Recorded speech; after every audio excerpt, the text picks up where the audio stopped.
Hello, I'm Mackie, and it's the time again where we take a look inside My Transgender Date, the series where I talk about the ins and outs of My Transgender Date, the #1 dating site for trans women. Today, I'll tell you why we switched from our former brand, My Transsexual Date, to what we now know as My Transgender Date. But before I get into that, don't forget to hit the subscribe button and the notifications bell. We post a new episode every week and you wouldn't want to miss out on that. So before I explain why we rebranded, here's a little recap of how My Transgender Date came to be. In 2013, we launched My Ladyboy Date for our Asian audience. Then in 2014, we launched our second website, My Transsexual Date, which targeted our international audience. Fast forward to today, 2022, we are now known as My Transgender Date.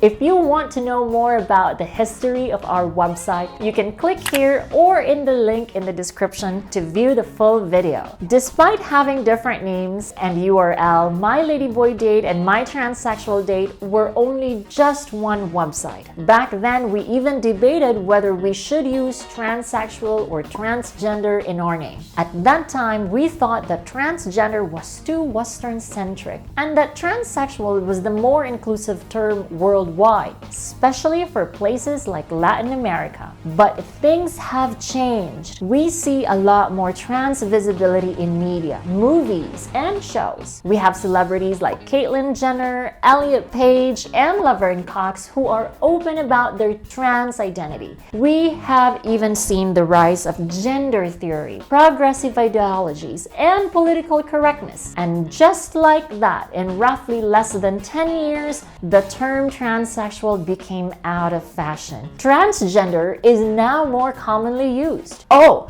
but don't get me wrong, transsexual is still a very valid word. It's just lost its popularity over the years and can be offensive to some people.